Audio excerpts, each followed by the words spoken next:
नमस्कार दर्शकवृन्द, आजको प्रस्तुतिमा स्वागत छ। म नवराज चालिसे र आजको प्रस्तुतिमा हामीले विशेष गरेर कोरोना भाइरसको महामारी र लकडाउनबाट निराश भएका आम नागरिक सर्वसाधारण यति बेला सडकमा निस्कन थालेका छन् र सर्वसाधारण नागरिकहरू स्वास्थ्य परीक्षण राम्रोसँग नभएको, कोरोना नियन्त्रणको लागि सरकारले गरेको प्रयास पर्याप्त नभएको भन्दै आक्रोशित हुन थालेका छन्। प्रधानमन्त्री निवास अगाडि बालुवाटार लगायतका विभिन्न ठाउँमा नागरिकहरू स्वस्फूर्त रूपमा आन्दोलित भएको अवस्था छ। नागरिकको यो आन्दोलन पछाडिका कारणहरू खोज्दै जानुपर्ने हुन्छ। नागरिकमा यो निराशा भने किन बढ्दै गयो? त्यसैगरी स्वास्थ्य परीक्षणमा कोरोना नियन्त्रणको लागि सरकारले 10 अर्ब रुपियाँ खर्च गरेको कुरा बाहिर सार्वजनिक भएपछि यो खर्च सडकदेखि सदनसम्म उठेको छ र सांसदमा पनि यो कुरा उठिरहेको छ र यति बेला सदनदेखि सडक तातेको छ। 10 अर्ब रुपियाँ कसरी, कहाँ, कुन रूपमा खर्च गरियो भनेर र 10 अर्ब रुपियाँको हिसाब किताब मागिएको छ संसदमा। त्यसरी प्रधानमन्त्री केपी शर्मा ओलीले 10 अर्ब रुपियाँको हिसाब किताब सरकारले देखाउनेछ भन्ने प्रतिबद्धता पनि व्यक्त गर्नुभएको छ र वास्तवमा यो विषय यति तातेर गएको छ कि वास्तवमा नागरिकहरू यतिखेर पारदर्शिता, सुशासनमा जोड दिन थालेका छन्। भर्खरै प्रस्तुत भएको बजेट पनि पास भएको छ, तर बजेट पास हुँदै गर्दा यतिखेर संसदमा उठाइएका विषय र आलोचना भएका विषयहरूमा बजेटमा संशोधन भएन, परिमार्जन भएन भन्ने गुनासो पनि छँदैछ। वास्तवमा अर्थमन्त्रीले ल्याउनु भएको यो बजेटमा निकै आलोचना र टीका टिप्पणीहरू प्रशस्त भएका छन् र हाम्रा अर्थमन्त्रीहरू किन यति धेरै आलोचनाका पात्र बन्ने गर्छन्, यो विषय पनि चर्चा गर्न लायकै विषय छ। यसै सन्दर्भमा आज हामीसँग अर्थ मन्त्रालयमा लामो समय काम गरिसक्नुभएका पूर्व अर्थ सचिव तथा पूर्व मुख्य सचिव डाक्टर बिमल कोइराला अहिले हामीसँग जोडिनु भएको छ। म यहाँलाई स्वागत गर्छु। नमस्कार। धन्यवाद। आरामै हुनुहुन्छ सर? ठिक छु। मैले भर्खर पनि प्रसङ्गमा भने हाम्रा अर्थमन्त्रीहरूले प्रस्तुत गर्नुभएको बजेट यति धेरै आलोचनाको विषय किन बन्दछ र अहिले यति बेला सरकारको पारदर्शिता, सुशासनमा धेरै प्रश्नहरू उठ्न थालेको छ सडकदेखि संसदसम्म। यो प्रसङ्गलाई कसरी हेर्नु भएको छ यहाँले? अब यो स्वाभाविक पनि हो। अब लकडाउन भएपछि जनता, विशेष गरी गरिब, श्रमिक र सीमान्तकृत जनता ठुलो विपदमा छन्। उनीहरूको रोजगारी खोसिएको छ र खान छैन। अब यस्तो अवस्थामा सरकारले लकडाउन सँगसँगै राहतका कार्यक्रमहरू ल्याउन सकेन। बजेटसम्म पर्खिए जनताले। बजेटले यस वर्ष राहत र पुनर्संरचनाको दह्रो कार्यक्रम ल्याउला भन्ने आशा गरेका थिए। त्यो राहत र पुनर्संरचनाको दह्रो कार्यक्रम आएन। त्यसो हुँदा जनताको मनोबल टुट्यो, जनता निराश भए। त्यो निराशा अहिले अभिव्यक्त हुँदैछ। अब लकडाउन सजिलो र राम्रो विकल्प पनि होइन भन्ने होइन, तर लकडाउनका सँगसँगै गरिनुपर्ने थुप्रै कामहरू थिए। ती कामहरू सरकारले गरेन, राम्रो ढङ्गले गरेन, सम्पादन गरेन। गरिब जनतालाई दिनुपर्ने, श्रमिकहरूलाई दिनुपर्ने राहत, उनीहरूको हातमा पैसा पुग्नुपर्ने, उनीहरूको क्रय शक्ति बढाउनु पर्ने, यी सबै कार्यक्रमहरू सँगसँगै आएको भए जनताले राहत अनुभव गर्थे र सरकार हाम्रो साथमा छ भन्ने अनुभव गर्थे। त्यो भएन। बजेटसम्म, नीति कार्यक्रम बजेटसम्म पर्खे, तर त्यो पनि पारम्परिक ढङ्गले पोहोरकै बजेटमा 2-4 शब्द हेरफेर गरेर ल्याएको जस्तो मात्र देखियो। 80 दिनसम्म लकडाउन हुँदासम्म पनि खपेर बसेका थिए, अब बाहिर निस्कन थालेका छन्। यो स्वाभाविक पनि हो। सरकारले आफै सोच्नु पर्थ्यो, किनभने कोरोनाले अरू किसिमका प्राकृतिक विपत्ति जस्तो होइन, यो कोरोनाले धेरै किसिमको मन्दी सृजना गरेको छ। आर्थिक मन्दी, सामाजिक व्यवस्थामा यसले असर पारेको छ। यसलाई सम्बोधन गर्न सक्नु पर्थ्यो। यो पूर्ण रूपले पुनर्संरचनाको बजेट, राहत र पुनर्संरचनाको बजेट आउनु पर्थ्यो, आउन सकेन। अब सामान्यतया आर्थिक मन्दी 3 किसिमले हुन्छ। आपूर्ति श्रृङ्खला टुट्यो भने आर्थिक मन्दी हुन्छ। माग जनतामा सृजना भएन, जनताको क्रय शक्ति रहेन भने पनि आर्थिक मन्दी सृजना हुन्छ। त्यसै गरी वित्तीय व्यवस्थामा पनि धक्का पुग्यो भने आर्थिक मन्दी सृजना हुन्छ। अब अहिले त तीनैवटा कारण एकैसाथमा छ, जसले गर्दा यो मन्दी होइन महामन्दीको अवस्था सृजना हुँदैछ। हाम्रा यावत आर्जनका स्रोतहरू सुकेका छन्, पर्यटन थला परेको छ, रेमिटेन्सबाट आउने आयस्ता कमजोर भएको छ, राजस्वका स्रोतहरू सुकेका छन्। यस्तो अवस्थामा सरकारले गर्नुपर्ने उपाय भनेको फजुल खर्चलाई पूर्ण रूपले रोकेर राजस्वलाई के अरे खर्च गर्ने रकमको जो गरेर फारू गरेर एउटा कठोरतापूर्वक चल्नुपर्ने बेला थियो। तर सरकारले त्यो मौका गुमायो। सांसद विकास कोष कतिपय परियोजनाहरू 12 वर्ष 15 वर्षमा पनि सम्पन्न नहुने र त्यसको प्रतिफल जनताले नपाउने खालका परियोजना पनि राजनीतिक हिसाबले लगानी गरेर त्यो विनियोजन, त्यस्तो किसिमको विनियोजनले जनतालाई कुनै पनि सुविधा दिँदैन, सुख दिँदैन। त्यसो हुँदाखेरि जनताले आशा मारेका हुन् र निराश स्थिति सृजना भएको। त्यसै गरी राजस्वमा पनि केही मात्रै फाइदा हुने गरी राजस्वका दरहरूमा जुन परिवर्तन गरिएको छ, विशेष गरी चाहिँ विद्युतीय सवारी साधनमा चर्को वृद्धि र चक्लेट आयातमा घटाइएको छ। यसले पनि के भनेदेखि सरकारको नियतमाथि शङ्का गर्ने प्रशस्त ठाउँ दियो र यो आलोचनाको विषय बन्यो। जस्तो यहाँले भर्खर पनि भन्नुभयो जनतामा निराशा बढ्दै गएको छ, जस्तो यहाँले भन्नुभयो जनतामा निराशा बढेको कारणले गर्दा पनि सुस्फूर्त रूपमा युवाहरू सडकमा आएको अवस्था छ र यो अवस्था आफैमा पनि गम्भीर अवस्था हो र लकडाउन जारी रहेको अवस्थामा यतिखेर नागरिकहरू रोगभन्दा नि भोकले गर्दा सडकमा आउनु परेको अवस्था छ। सरकार जनताप्रति उत्तरदायी हुन सकेन भनेर प्ले कार्ड्स ब्यानर लेखेर सडकमा उत्रिएको अवस्था छ। यो अवस्थालाई यहाँ आफै पनि लामो समयसम्म प्रशासनमा बसेर काम गर्नुभयो र मुख्य सचिव सरकार जनउत्तरदायी हुनु पर्थ्यो, जनउत्तरदायी हुन सकेन, जवाफदेही हुन सकेन। सरकारको मूल कमजोरी के रह्यो भने मैले गरेको सबै ठिक भन्ने एउटा दम्ब पालेर बस्यो र खर्च पनि फुर्माइस खर्च गर्ने प्रवृत्ति सरकारमा देखा पर्यो। फारो गरेर जनतालाई त्यसको एक एक हिसाब किताब बुझाउनु पर्छ भन्ने सरकारले हेक्कै राखेन। त्यसले गर्दाखेरि सरकारको जनताको सरकारप्रति पत्यार टुट्यो। त्यो पत्यार टुटेपछि एउटा निराशाको स्थिति सृजना भयो। त्यही अवस्था अहिले देखिरहनु भएको छ। सडकमा, सदनमा, सामाजिक सञ्जालमा, पत्र पत्रिकामा सबैतिर यो किन आइराखेको छ भनेर भन्दाखेरि सरकारले जुन ढङ्गले जनताले आशा गरेका थिए पर्खिए। लकडाउन हुँदाखेरि नै सरकारले तुरुन्त नै राहत दिन्छ भन्ने पर्खिए, दिएन। नदिएपछि धेरै समयसम्म पर्खिए, नीति कार्यक्रम बजेटबाट आउँछ भनेर पर्खिए। त्यो नीति कार्यक्रम र बजेटमा पनि जनताका खास खास मागहरू सम्बोधन हुन नसक्दा जनता आत्तिएका हुन्। जस्तो यहाँले पनि भन्नुभयो जनतामा निराशा बढ्दै गएको छ भनेर, र संसदमा सांसद गगन थापाले सरकारले 10 अर्ब रुपियाँको हिसाब किताब देखाउनु पर्दछ भनेर उहाँले चाहिँ सरकारको आलोचना गर्नुभयो। कडा रूपमा प्रस्तुत भएपछि त्यसको भोलिपल्टै चाहिँ प्रधानमन्त्री केपी शर्मा ओलीले हामी हिसाब किताब देखाउने छौँ त भन्नुभयो नि त। अब हेर्नुहोस्, यो हाम्रो विपत्ति चाहिँ सरकारमा बसेनाहरूलाई चाहिँ खुदो भए जस्तो छ। अब सुरुदेखि नै खरिद प्रक्रियामा विवाद आयो। ओम्नीलाई ठेक्का दियो, पछि ठेक्का रद्द गर्यो र आर्मीलाई, सेनालाई परिचालन गर्न थाल्यो, जबकि सेनाको कामै होइन खरिदको गर्ने। तर पनि सेनालाई जिम्मा दियो। त्यो विवादितै रह्यो। त्यति विवादित हुँदाहुँदै पनि जनताले जान्न चाहेका थिए कति खर्च भएछ त यो कोरोना नियन्त्रणमा। सरकारले अहिलेसम्म 10 अर्बको मोटामोटी खर्च भयो भन्यो, तर कहाँ खर्च भयो त? त्यो कुरा सरकारले पारदर्शी ढङ्गले जनताका यी प्रयोजनका निम्ति खर्च भए भनेर देखाउन सकेन।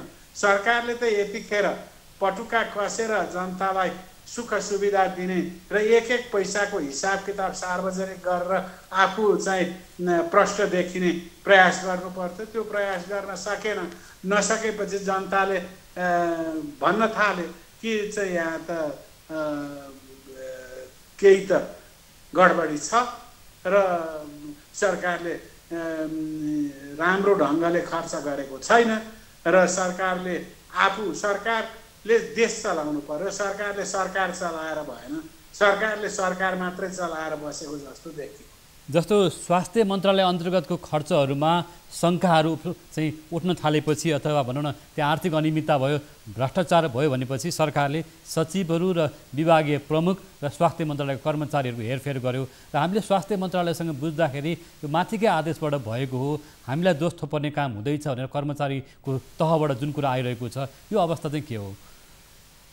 यो सरकारको सरुवा गर्ने कर्मचारीलाई खेती जस्तो भएको छ र केही पर्यो कि सरुवा गरेपछि अनि यसलाई थामथाम थुमथुम पार्न सकिन्छ भन्ने सोचाइमा सरकार गयो, यसलाई निरन्तरता दिनुपर्छ भन्ने पट्टि गएन। त्यसले गर्दा सरकार 5 वर्षको लागि निर्वाचित बहुमतको सरकार आए पनि स्थिरता भन्ने पैदा हुन सकेन।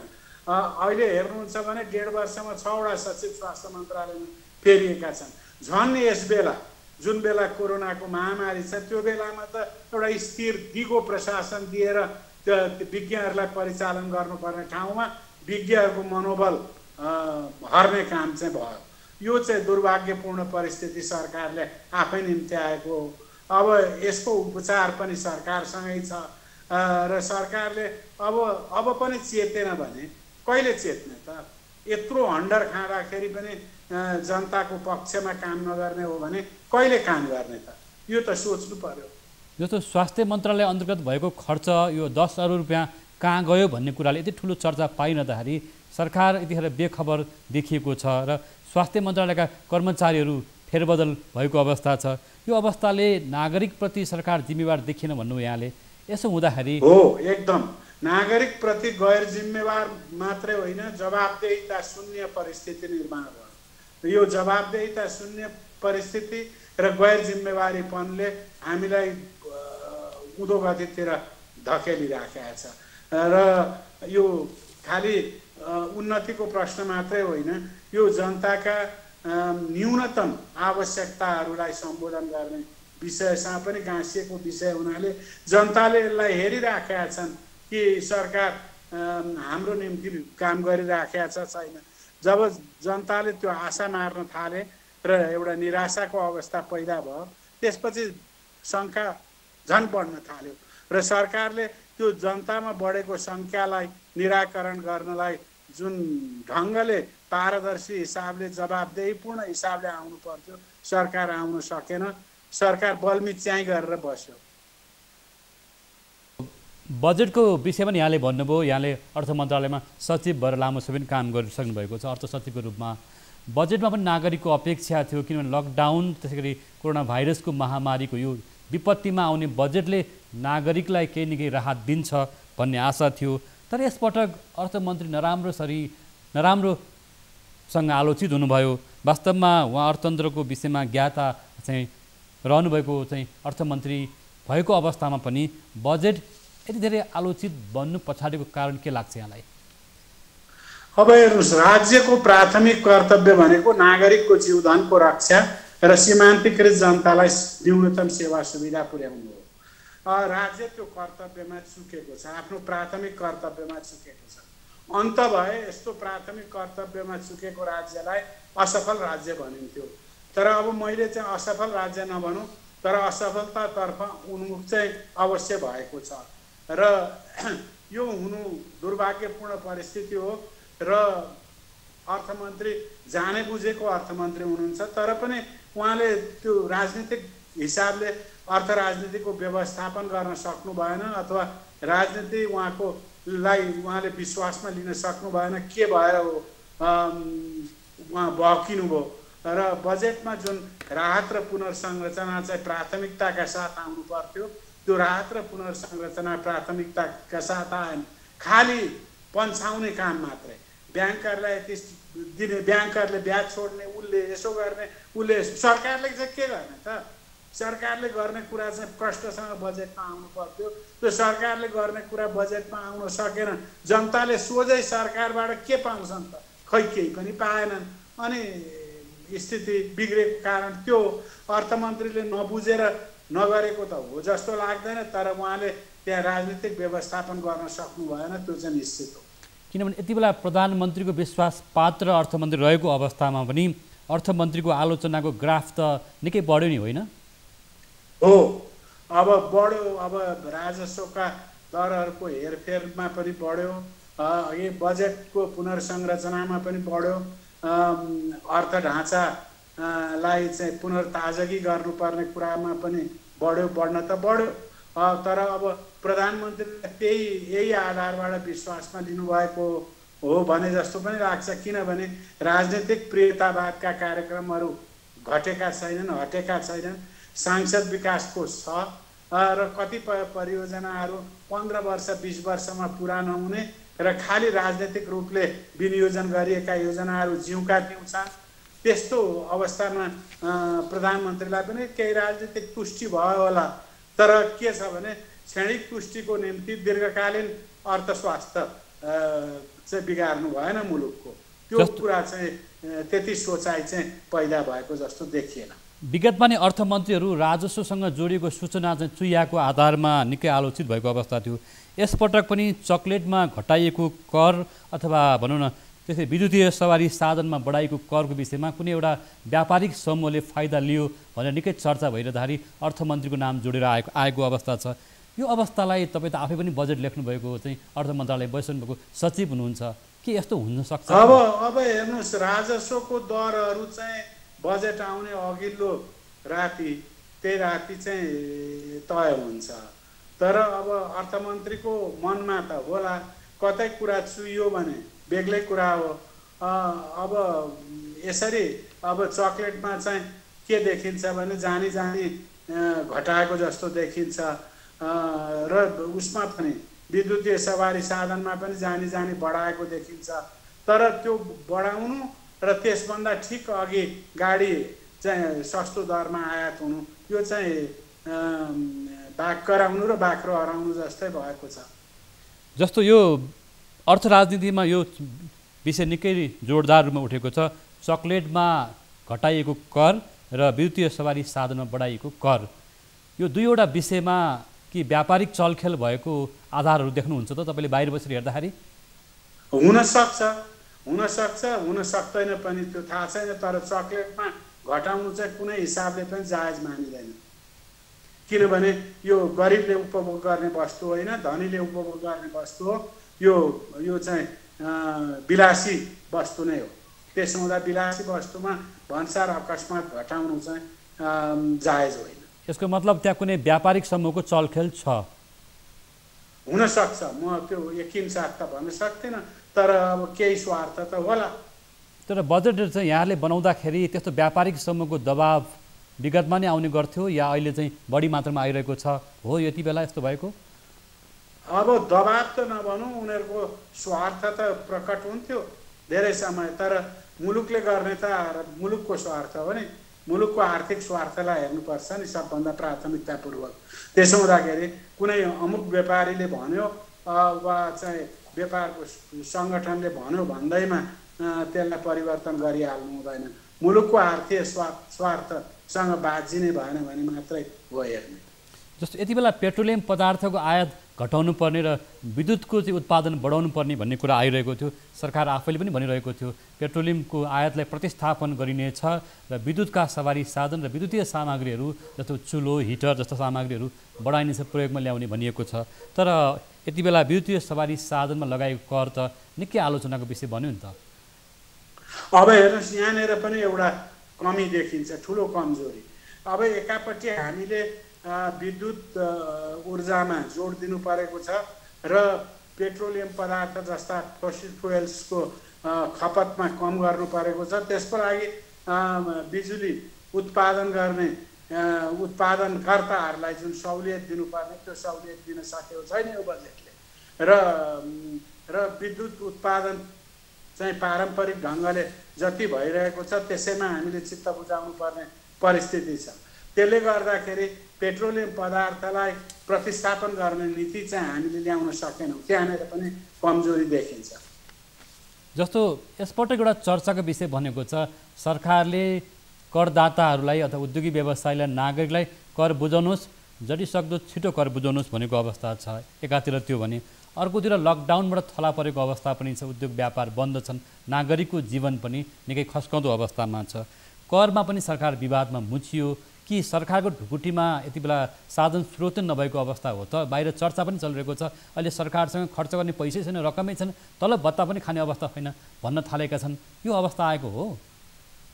त्यो अवस्था अहिले आइसकेको छैन। अब बजेटमा निकै दबाब त होला, तर दबाब भए पनि त्यो किसिमको सङ्कट, तलब भत्तै नखुवाउने सङ्कट चाहिँ आइपुगेको छैन, आइपरेको छैन, आउला पनि। अब पनि हामी फुर्माइसी ढङ्गले नै खर्च गर्दै गयौँ र कठोरतापूर्वक खर्च कटौती गर्न लागेनौँ। यसै गरी फुर्माइसी खर्च, सांसद विकास कोष जस्ता खर्चहरू चाहिँ गर्दै रह्यौँ भनेदेखि त्यो सङ्कट पनि मुलुकले बेहोर्नु पर्ने हुन्छ। तर बेलैमा, मैले अघि नै भने, बेलैमा हामीले खर्च कटौती गर्दै लानुपर्ने हुन्छ। त्यो खर्च कटौती गरेर चालु खर्चलाई अनुशासित बनाउन सक्यो भने मात्रै मुलुक चाहिँ स्थिर रहन्छ र त्यो स्थिरताले कालक्रममा चाहिँ अर्थतन्त्रलाई फड्को मार्न सहयोग हुन्छ। जस्तो सांसद विकास कोषको रकम विगतमा पनि हिनामिना हुने गरेको थियो, निकै चर्चा भइरहेको छ। यसपटक अर्थमन्त्रीले किन त्यो रकम रोक्न सक्नु भएन? निरन्तरता दिनुभएको चाहिँ अवस्था छ कि सांसद विकास कोषको रकम कमसेकम आवाज पनि उठेको थियो कोरोना भाइरसको नियन्त्रणमा लगाउनुहोस् कमसेकम भन्ने कुरा थियो, यो कुरा हुन सकेन नि त। यसमा सांसदको अलिकति राजनीतिक प्रियतावाद, यो पपुलिजम भन्छ नि, राजनीतिक प्रियतावाद र कटु आर्थिक यथार्थ सँगसँगै जाँदैनन् है। त्यसो हुँदाखेरि राजनीतिक प्रियतावादलाई छोड्न सकेन भने कटु आर्थिक यथार्थतालाई सम्बोधन गर्न सकिँदैन र अर्थमन्त्रीलाई पनि राजनीतिक प्रियतावादको त्यो लोभले गाँजेको जस्तो देखिन्छ। वैदेशिक महासहायमा रहेर काम गरिसक्नु भएको छ। अन्तर्राष्ट्रिय दार्जिलिङ निकायहरू नेपाललाई सहयोग गर्ने अवस्थामा छन् कि छैनन्? हाम्रा चाहिँ ऋणको भार बढ्दैछ कि यो वैदेशिक सहायता र ऋणको अवस्था के हुन्छ सर अब आगामी दिनमा? अब हेर्नुहोस्, बजेटलाई 13.5 खर्बमा ल्याएको भए अलिक व्यवहारिक पनि हुन्थ्यो, तर 14.5 करिब 15 खर्बको बजेट ल्याउनु हो, त्यो पनि मैले त्यति आपत्ति गरेको छैन। तर वैदेशिक अनुदान र वैदेशिक ऋण त्यति हामी परिचालन हुँदैन। अहिले विश्व नै आक्रान्त भएको परिस्थितिमा अनुदान त्यति उठ्न सक्दैन, त्यति आउन सक्दैन। यसै पनि नेपालको इतिहास हेर्ने हो भने 40 अरबभन्दा बढ्ता अनुदान आएको छैन। अहिले 60 अरबको अपेक्षा गरिएको छ, त्यो अपेक्षा पुरा हुने खण्ड छैन। र वैदेशिक ऋण पनि त्यति उठ्दैन। त्यसो हुँदाखेरि 100 अरबको कमी त वैदेशिक ऋण र अनुदानमै हुन्छ। त्यसै गरी राजस्व परिचालन पनि भएन भनेदेखि हामीले के गर्ने त? अब संस्थागत ऋण उठाउने, आन्तरिक ऋण उठाउने हो भनेदेखि निजी व्यवसायलाई जाने कर्जामा कमी हुन्छ, गर्दाखेरि अर्थतन्त्रको सङ्कुचन त निश्चित देखिन्छ। त्यो सङ्कुचनबाट पार पाउनलाई हामीले हाम्रै संरचना, अर्थ संरचनालाई परिवर्तन गर्नु पर्थ्यो। त्यो संरचना परिवर्तन गर्ने आँट देखा परेन। सर, जस्तो यति बेला बेरोजगार हुनेहरूको पनि सङ्ख्या बढिरहेको छ। विदेशबाट अथवा खाडी मुलुक मलेसिया, भारतबाट चाहिँ ठुलो सङ्ख्यामा नेपाली युवाहरू फर्किनेको चाहिँ अवस्था छ, कामदारहरू फर्किने अवस्था छ, रेमिटेन्स घट्दो अवस्थामा छ। सरले अघि पनि सुरुमा भन्नुभएको छ। यो अवस्थालाई एकजना अर्थविश्लेषकको नाताले, अर्थ मन्त्रालयको सचिव भएर काम गरिसक्नु भएको नाताले कसरी मूल्याङ्कन गर्नुहुन्छ अहिलेको अवस्थालाई? अब हेर्नुहोस्, सहज दिनमा बाहिर गए, कमाए, तिनले देशभित्रै पैसा ल्याए, अर्थतन्त्रलाई चलायमान बनाउन मद्दत गरे, उनको पनि भरथेक भयो, आफ्नै घरको पनि गरिबीमा पनि भरथेक भयो। त्यो परिस्थिति उनीहरूले निर्माण गरेका हुन् र उनीहरू देश फर्किन चाहन्छन्, त्यो खुसीको कुरा हो। र देशमै त्यो श्रम शक्तिलाई प्रयोग गर्नुपर्छ। उनीहरूको दक्षताको आधारबाट, उनीहरूको स्किलको आधारबाट उनीहरूलाई काममा प्रयोग गर्ने, उत्पादनशील काममा लाउने, उत्पादनशील रोजगारी सृजना गर्न राज्यले लगानी गर्नुपर्छ। तर राज्यले त्यतापट्टि त्यति ध्यान दिए जस्तो देखिँदैन। कसरी एउटा गेनफुल इम्प्लोइमेन्ट क्रिएट हुन्छ, राज्यले कति लगानी गर्ने, निजी क्षेत्रले कति लगानी गर्ने र कस्ता कस्ता क्षेत्रमा लगानी गर्यो भने रोजगारी सृजना हुन्छ भन्ने कुराको यकिन नगरिकन हचुवाको भरमा 7 लाख रोजगारी थप सृजना हुन्छ भनेर भन्नु चाहिँ पत्याउने कुरा होइन। अब अहिले भइरहेकै बेरोजगारलाई त्यसलाई पुनर्रोजगारतिर लान सके हाम्रो निम्ति ठुलै कुरा हुन्छ। जस्तो 7 लाखलाई रोजगारी दिने भनिएको छ, त्यसमा पनि आशंका गर्ने ठाउँहरू छ। जस्तो एकदमै छ, किनभने एउटा रोजगारी सृजना गर्न राज्यले कति लगानी गर्ने, कति निजी क्षेत्रले लगानी गर्ने, कति त्यसलाई संस्थागत टेवा दिने भन्ने कुरा त प्याकेजमा आउनु पर्थ्यो नि। त्यो केही पनि नआइकन त्यसै 7 लाखको अङ्क राखेर हुन्छ र?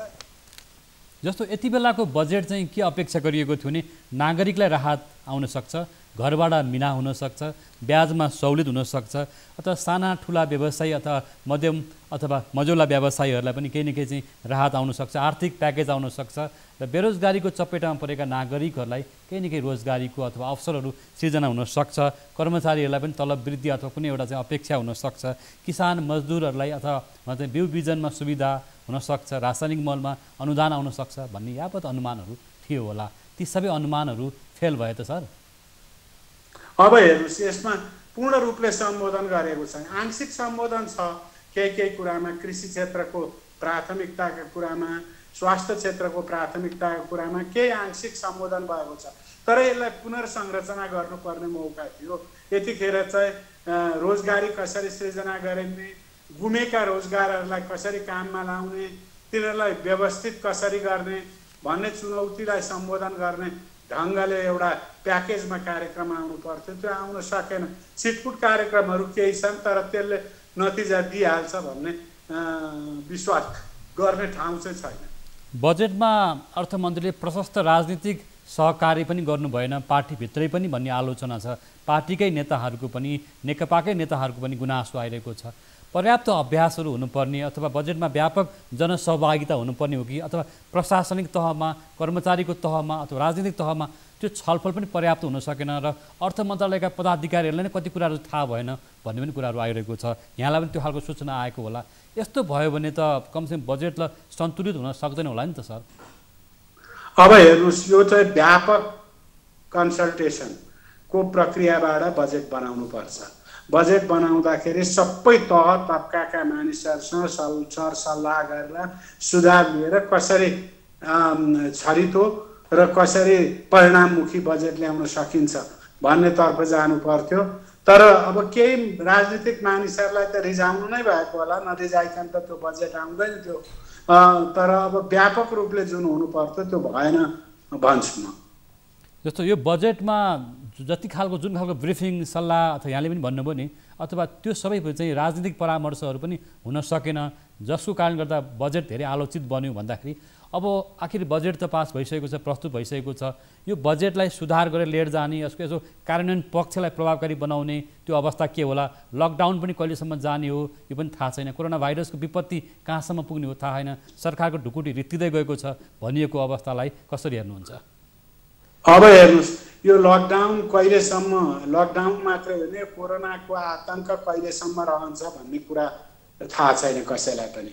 र बजेट ल्याउँदा अर्थमन्त्रीले साउनदेखि एकदमै बेपत्ता राम्रो हुन्छ भनेर 7% को वृद्धि दर राख्नु भएको छ, जुन चाहिँ जायज देखिँदैन र 7% को आर्थिक वृद्धि हासिल गर्ने सम्भावना पनि देखिँदैन।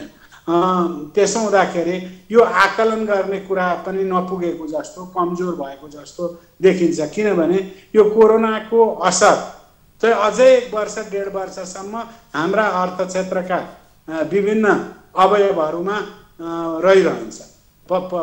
पर्यटन अहिले अब बाँच्ने मात्रै, यो 1 वर्ष त बाँच्ने, यसलाई टिकाउने मात्रै, त्यसपछि मात्रै रिभाइभ गर्छ। सर्भाइभ गर्नु पर्यो पहिले, अनि रिभाइभ गर्छ। त्यो टिकाउने मात्रै। त्यसै गरी कतिपय क्षेत्रहरू टिकाउने मात्रै गर्नुपर्ने हुन्छ। त्यसमा यसको असर हामीले आकलनै गर्न सकेनौँ, कति जान्छ।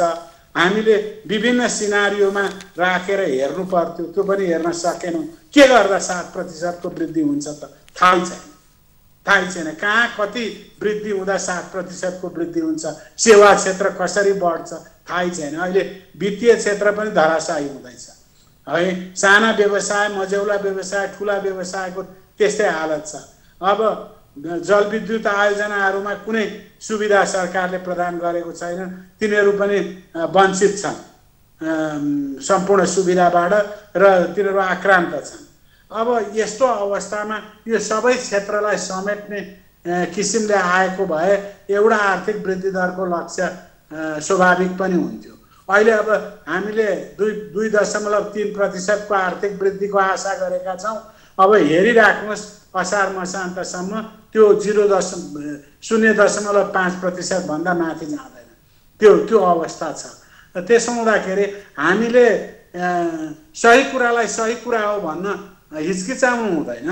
अप्ठ्यारो छ त परिस्थिति, संसारभरि नै अप्ठ्यारो छ। अप्ठ्यारो परिस्थितिमा हामीले जुझ्ने रणनीति पो सही बनाउनु पर्यो त। त्यो नभएपछि अनि खाली राजनीतिसँग खेल्न थालेपछि त यस्तै हुन्छ नि।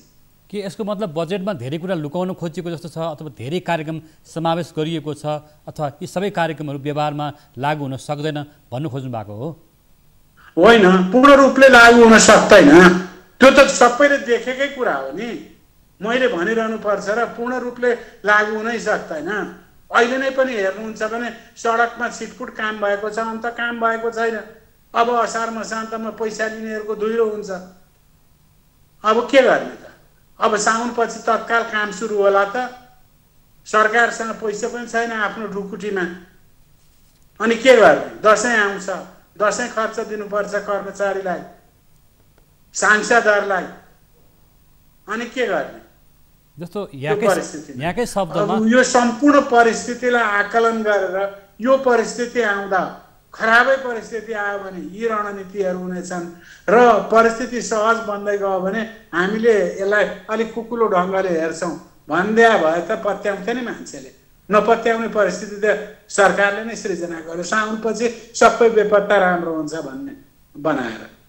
जस्तो यहाँले पनि भन्नुभयो नि, सरकारको ढुकुटीमा पैसा कम हुँदै गएको छ, असार मसान्तसम्म भुक्तानीहरू दिनुपर्ने हुन्छ, ठेक्का पट्टाको विकास निर्माणको आयोजनाहरूको, दसैँ खर्च जुटाउनु पर्ने हुन्छ, राजस्वको स्रोत सीमित बन्दै गएको छ, करदाताहरू हामी कर बुझाउन सक्ने अवस्थामै छैनौँ भन्ने अवस्था आइरहेको छ। यो अवस्थालाई सरसर्ती केलाउँदा के हामी सङ्कटमै गइरहेको अवस्था हो? निश्चित रूपमा हामी सङ्कटमा जाँदैछौँ। यदि हामीले खर्च कटौती गर्ने, कठोरतापूर्वक खर्च कटौती गरेनौँ भने निश्चित हामी सङ्कटमा जान्छौँ र असफल राज्य हुन्छौँ। यो त डरलाग्दो विषय हो नि त। जसरी राजस्वको एकदम डरलाग्दो छ। त्यो डरलाग्दो विषयलाई राजनीतिक बनाइयो, सहज जस्तो छ भनेर सहज ढङ्गले कुराकानी हामी गर्छौँ। त्यो सहज ढङ्गले कुराकानी गरेर पार पाइँदैन। अब हामीले कठोरतापूर्वक नै कदमहरू चाल्नुपर्छ। सर, यहाँ एकजना विश्लेषक अनुभवी प्रशासक पनि हुनुहुन्छ। एउटा कुरा यहाँले भन्नुभयो, राज्य असफल राज्य बन्न सक्छ, त्यो सम्भावना छ यदि हामी बेलैमा होसियार भएनौँ, हाम्रा खर्चका स्रोतलाई हामीले चाहिँ व्यवस्थापन गर्न सकेनौँ, खर्च कटौती गर्न सकेनौँ, खर्च बाँडफाँड मात्रै गऱ्यौँ, रित्याउँदै गयौँ ढुकुटी भने जसरी एउटा घर परिवार टाट पल्टिन्छ त्यसरी राज्य पनि टाट पल्टिन सक्छ भन्ने तपाईँको आशंका हो? 1, 2, 3 मा भनिदिनु। हो, एकदम हो। आर्थिक रूपले त्यो आर्थिक कारणले सामाजिक र राजनीतिक रूपमा पनि धक्का पुग्छ र जनताले सेवा सुविधा पाउँदैनन्, न्यूनतम सेवा सुविधा पनि पाउँदैनन्। राज्य आफ्नो प्राथमिक कर्तव्य भनेको जनताको जीवधनको रक्षा र सीमान्तकृत नागरिकहरूको सेवा, त्यसमा चुक्छ। जब राज्य चुक्छ असफल राज्य हुन्छ। यो भनेको साह्रै दुःख लाग्दो अवस्था हो। जसरी नागरिक हिजो आज सडकमा आउन थालेका छन्, लकडाउनकै पनि अवस्था छ, कोरोनाको महामारी पनि छ, घरबाट निस्केर नागरिक सडकमा आएको अवस्था चाहिँ के हो त सर? योभन्दा विकराल परिस्थिति आउन सक्छ। हेर्नुहोस्, योभन्दा विकराल परिस्थिति आउन सक्छ। खानै नपाएपछि जनता के गरौँ? थाल ठटाएर मात्रै हुँदैन, के गर्ने त जनतालाई निरुपाय भएपछि? अब यस्तो अवस्था आउन सक्छ भने तपाईँले प्रक्षेपणहरू गर्न सक्नुभयो आर्थिक रूपमा पनि। यो जुन हामी यो प्रश्न भनिराखेका छु, सरकारले नागरिकको जीवधनको रक्षा गर्न सकेन, सीमान्तकृत जनता, गरिब श्रमिकहरूलाई मद्दत गर्न सकेन भने जनताको यो निराशा कुण्ठामा बदलिन्छ। यो कुण्ठा विद्रोहको रूपमा हुन्छ। निराशा विद्रोह नआओस् भन्नको लागि तपाईँको अब राज्यले अपनाउनु पर्ने चाहिँ भनौँ स्रोत साधन अथवा राज्यले अपनाउनु पर्ने तरिकाहरू ख्याल गर्नुपर्ने विषयहरू केही छन्? मैले पहिले नै भने राज्यसँग स्रोत साधन नभएको होइन, तर विवेकपूर्ण ढङ्गले त्यसलाई परिचालन गर्नु पर्यो, स्रोत र साधनको जो गर्नु पर्यो, एकत्रित गर्नु पर्यो र भर पर्नु भएन वैदेशिक अनुदान र वैदेशिक ऋणमा मात्रै। यो आफ्नै स्रोत र साधनलाई जो गर्नु पर्यो, जुटाउनु पर्यो र परिचालन गर्नु पर्यो। त्यो प्रशस्त छ। अहिले कतिपय 50% भन्दा बढ्ता परियोजनाहरू काट्न सकिन्छ, काटौँ। सांसद विकास कोष खारेज गरौँ, अहिले पटुका कस्ने बेला छ, गरौँ, कठोरतापूर्वक जाउँ र भएको स्रोत र साधनको ठाडो ढङ्गले यो 10 अरब खर्च भयो भनेर कोरोना महामारीमा भन्निँदैमा हुँदैन। प्रत्येक पैसाको एक पैसाको हिसाब किताब जनतालाई दिउँ, जनताको विश्वास लिउँ। अहिले राष्ट्रिय एकता छ, अभूतपूर्व राष्ट्रिय एकता। प्रत्येक जनता कोरोनाको सङ्क्रमणबाट मुक्त हुन चाहन्छन्, प्रत्येक जनता अस्थिरताबाट मुक्त हुन चाहन्छन्, प्रत्येक जनता राष्ट्रिय अखण्डताको निम्ति समर्पित छन्, भौगोलिक अखण्डताको निम्ति। यो अभूतपूर्व एकतामा जुन सामाजिक ऊर्जा देखिएको छ, त्यो सामाजिक ऊर्जालाई विश्वासमा बदलेर यसलाई परिचालन गरौँ। यो परिचालन गर्न अभूतपूर्व मौका छ। जस्तो यहाँले सरकारले त्यसलाई चुक्दैछ, गुमाउँदैछ। वास्तवमा यहाँले अत्यन्तै महत्त्वपूर्ण आफ्नो लामो अनुभवलाई पोख्दै हुनुहुन्छ। यो राष्ट्रिय एकता, अभूतपूर्व राष्ट्रिय एकता रहेको अवस्थामा पनि प्रधानमन्त्रीले संसदमा 2-2.5 घण्टा लामो सम्बोधन गर्नुभयो।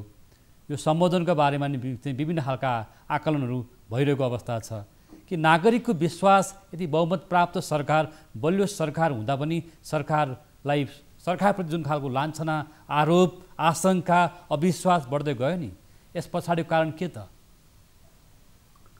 होइन, सुन्नुहोस् न, सरकारको दम्भ प्रदर्शन हुन्छ बोलीमा।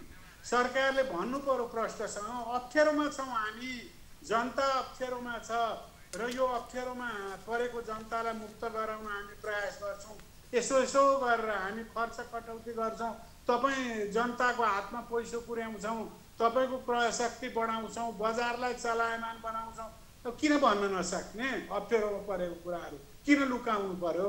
यसलाई किन राजनीतिक रङ्ग दिनु पर्यो? एकदम राम्रो भइराखेको छ भनेर भन्नु पर्यो? राम्रो भएको छैन। प्रधानमन्त्रीले त धेरै कुरा हामी गर्दैछौँ, जस्तो यहाँले हिजो पनि कोरोनाले आक्रान्त पारे बेला जस्तो प्रधानमन्त्रीले देशवासीलाई पनि र संसदमा बोल्दाखेरि हामी धेरै काम गर्दैछौँ, प्रयास गरिरहेका छौँ, हामीलाई सहयोग गर्नुहोस्, सहकारी गर्नुहोस्, दलगत स्वार्थभन्दा माथि उठ्नुहोस् भन्नुभएको छ नि त। हो त, केमा सहकार्य गर्ने, केमा सहयोग गर्ने? सहयोग गर्ने खरिद प्रक्रियामा भएको अनियमिततामा सहयोग गर्ने हो कि जनतालाई सुख सुविधा दिने कुरामा सहयोग गर्ने? सहयोग गर्ने क्षेत्रहरू पहिचान गर्नु पर्यो, प्रश्नसँग भन्नु पर्यो, हामीलाई यो कुरामा सहयोग गर्नुहोस् भनेर भन्नु। जनता तयार छन्। यत्रो तपाईँले अभूतपूर्व सामाजिक ऊर्जा परिचालन भएको छ, यत्रो अभूतपूर्व एकता प्रदर्शन भइरहेको छ, त्यो बेलामा पनि हामी चुक्ने? नागरिकप्रति उत्तरदायी बन्नु पर्यो, सरकार गैर जिम्मेवार बन्न मिल्दैन। नागरिकहरू भोकै भयो भने सडकमा विद्रोह हुनसक्छ। एक हिसाब किताब राख्छन् नागरिकले आजको जमानामा, किनभने सामाजिक सञ्जाल छ, मिडियाको युग छ, सबै कुरा नागरिकलाई थाहा छ। नागरिक चुप लाएर बस्दैनन्। यो राष्ट्रिय एकतामा सरकारले सहयोग सहकार्य लियोस् भन्ने कुरा राख्नुभएको छ। सर, यहाँले जुन विचार राख्नुभयो यसप्रति हामी आभारी छौँ। धन्यवाद यहाँलाई। ल, मलाई पनि आफ्नो विचार भन्ने मौका दिनुभयो, धन्यवाद। दर्शकवृन्द, हामीसँग मुख्य सचिव डाक्टर बिमल कोइराला हुनुहुन्थ्यो। उहाँको लामो अनुभव, हामीसँग पूर्व मुख्य सचिव डाक्टर बिमल प्रसाद कोइराला हुनुहुन्थ्यो, उहाँ पूर्व अर्थ सचिव पनि हुनुहुन्छ र अर्थ र लामो समय प्रशासनमा रहेको अनुभवले उहाँलाई केही साङ्केतिक कुरा पनि गर्नुभएको छ। भ्रष्टाचार भएको छ भने त्यसको हिसाब किताब जनताले खोजेछन्, संसदमा सांसदहरूले पनि उठाउन सक्नुपर्छ भन्नुभएको छ। करदाताहरूबाट उठाएको रकम राजस्वको हिनामिना गर्न पाइएन, त्यो पारदर्शी हुनुपर्छ, जनताबाट उठेको कर जनताका लागि खर्च गर्नुपर्छ भन्ने कुरा अभिव्यक्ति राख्नुभएको छ पूर्व मुख्य सचिव डाक्टर बिमल कोइरालाले। नागरिकको यही आवाजसँग जोडिएको बजेट र बजेटसँग जोडिएका आशंकाहरू, बजेटसँग जोडिएका अनियमितताहरू, बजेटमा उल्लेख भएका कार्यक्रम किन परिमार्जन हुन सकेन र केही व्यापारिक समूहको स्वार्थ लगायत धेरै कुराहरू आज यो छलफलमा उठेको छ। 10 अर्बको हिसाब किताब पारदर्शी हुनुपर्छ भन्नुभएको छ। आजको नियमित प्रस्तुति 24 टकको समय पुरा भएको छ। हामी बिदा माग्छौँ। नमस्कार।